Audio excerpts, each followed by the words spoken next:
সিন্ডিকেটারকে control করবে, কে তোলাবাজিটাকে control করবে, কে ভাঙড়ের ক্ষেত্রে ওয়েটল্যান্ডকে বুঝিয়ে প্রাসাদ সময় বাড়ি করে বিক্রি করবে, কে অবৈধভাবে তোলা তুলবে, এই সবগুলো কাদের হাতে কন্ট্রোল থাকবে? শওকত সাহেবদের হাতে কন্ট্রোল থাকবে না আরাবুল সাহেবদের লবির হাতে কন্ট্রোল থাকবে? এই নিয়ে লড়াই চলছে। ভাঙড়ের ডেভেলপমেন্ট, ভাঙড়ের মানুষ কিভাবে পরিষেবা পায় তার জন্য এদের এই ধরনের কোনো লড়াই নয়। এর সাথে ভাঙড়বাসীর কোনো সম্পৃক্ত নয়। তবে ভাঙড়ের বিধায়ক হিসাবে আমি চাইবো এই ধরনের অশান্তি না ভাঙড়ে ঘটে। কারণ পঞ্চায়েত নির্বাচনে এই আরাবুল সাহেব শওকত সাহেবরা মিলে যে হিংসা করেছে, সাধারণ ভাঙড়বাসীর ওপরে যে অত্যাচার চালিয়েছে, একাধিক খুন হয়েছে, ক্ষতিগ্রস্ত হচ্ছে, ওটা নতুন করে হোক ভাঙড়ে আমি চাই না। আমি বিধায়ক হিসাবে আমি শওকত সাহেব এবং আরাবুল সাহেবদের কাছে অনুরোধ করব, রাজনৈতিক আপনাদের গ্রুপের যে মতনৈক্য বা যে হিংসা হচ্ছে আপনারা মিটিয়ে নিন। এর প্রভাব না কোনো মতেই সাধারণ ভাঙড়বাসীর উপরে পড়ে। আর যদি এর প্রভাব সাধারণ ভাঙড়বাসীর উপরে পড়ে তাহলে কিন্তু বিধায়ক হিসাবে আমরা সাধারণ ভাঙড়বাসীকে নিয়ে শান্তি ফিরানোর জন্য রাস্তায় নামতে বাধ্য হব। কলকাতা পুলিশ সেখানে যাওয়ার পর তোলাবাজি নাকি পুলিশের মধ্যে অনেকাংশে বেড়েছে। শওকত মোল্লা বলছেন মমতা বন্দ্যোপাধ্যায় তো কলকাতা পুলিশকে দিয়েছিলেন এলাকাকে শান্ত করার জন্য।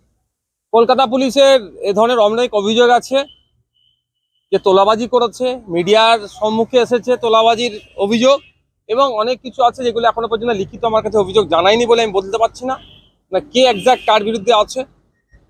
ওখানে বাড়ি করতে গেলে নাকি টাকা দিতে হচ্ছে, কেউ আপনার ওই ইঞ্জিন ভ্যান নিয়ে একটু আগে যেতে গেলে তাকে মান্থলি দিতে হচ্ছে, গাড়ি নিয়ে কলকাতার দিকে রওনা হলে যে ছোট ছোট ম্যাটাডো এই ধরনের যা গাড়ি আছে তাদের নাকি মান্থলি দিতে হচ্ছে, এই অভিযোগগুলো আছে। এখনো পর্যন্ত লিখিত কোনো অভিযোগ দায়ের হয়নি।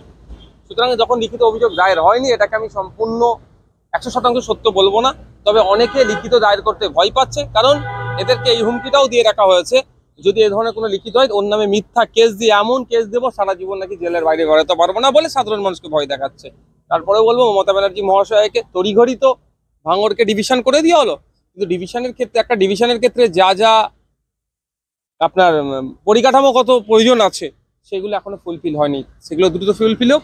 এবং যে অভিযোগগুলো আসছে পুলিশের বিরুদ্ধে, যে সমস্ত পুলিশগুলোর বিরুদ্ধে, সব পুলিশের বিরুদ্ধে কোনো মতেই অভিযোগ আসছে না, আশা করছি আসবেও না, তাদের বিরুদ্ধে দ্রুততম আমরা বিভাগীয় তদন্ত। প্রথম পর্যায়ে জুনিয়র চিকিৎসকরা যে দাবিগুলো রেখেছিল সেই নিয়ে একাধিকবার সরকার পক্ষের সাথে জুনিয়র ডক্টরদের আলোচনা হয়েছিল, তার পরবর্তীতে জুনিয়র ডক্টররা অবস্থান বিক্ষোভ তুলে নিয়েছিল। দ্বিতীয় পর্যায়ে আবার বসছেন। তবে একটা কথা আমি বলবো, কিছু কিছু জিনিসের একটা সময় থাকে, তবে সেটাও একটা আলটিমেটাম সরকারকে দেওয়া দরকার। এই ছাত্র সংসদ নির্বাচনের ক্ষেত্রে যেটা আছে, এটা তো আজ বললে কালকে হয়ে যায় না, কিন্তু সরকার পক্ষকে একটা আলটিমেটাম দেওয়া দরকার যে এতদিনের মধ্যে এটাকে আমরা করব। আরও যে সমস্ত বিষয়গুলো আছে, কিছু জিনিস আছে তৎক্ষণিক করে দেওয়া সম্ভব, সেগুলো তৎক্ষণিক করুক আশা করবো রাজ্য সরকার। আর যেগুলো সময় সাপেক্ষ সেটাও একটা আলটিমেটাম দেওয়া হোক। পরিশেষে আমি এতটুকুই বলবো, জুনিয়র ডক্টরদের কাছে আন্দোলন অবশ্যই চলছে, আন্দোলন গণতান্ত্রিক প্রক্রিয়াতে আন্দোলনের আমিও পক্ষপাতী, কিন্তু এটা মাথায় রাখতে হবে পরিষেবার ক্ষেত্রেও আমরা যারা আছি, আমি জুনিয়র ডাক্তারদের কাছে অনুরোধ করব যে পরিষেবাটা যাতে সচল থাকে, রুগী যাতে না কোনো রকমভাবে এই পরিষেবা থেকে ব্যাহত হয়, রুগী পরিষেবা থেকে, সেটাও আমি আবেদন রাখছি, আমি আশা করছি জুনিয়র ডাক্তারদের কাছে সেটাও মাথায় রাখবেন। দেখুন, অনেক কিছু রিলে করা যায়, অনেক কিছু রিলে অনশনে আমরা অনেক করেছি যে রিলে অনশন করা যায়। সেক্ষেত্রে জুনিয়র ডক্টরদের যে তারা যে বৈধ দাবিগুলো নিয়ে আন্দোলন করছেন, আমি বলছি না আন্দোলনকে প্রত্যাহার করে নিতে, কিন্তু একটু অনুরোধ আমার একজন আমি জনপ্রতিনিধি হিসাবে, কারণ আমার ভাঙড় থেকেও প্রচুর রুগী চিত্তরঞ্জনে আসে, আরজি করে আসে, বিভিন্ন মেডিকেলেও আসে কলকাতার।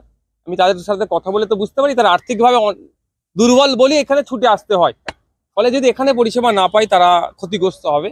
সেই দিকে লক্ষ্য রাখতে বলবো জুনিয়র ডক্টরসদের কাছে যে আন্দোলন চলুক, সেটা প্রয়োজনে রিলে হবে কি কোন পদ্ধতি করলে করা যায় যাতে পরিষেবাগুলো দিয়ে পরিষেবা না ব্যাঘাত হয়, সেটা লক্ষ্য রাখবেন। রাজ্যের 7টা জায়গায় এনআইএ তল্লাশি চলছে।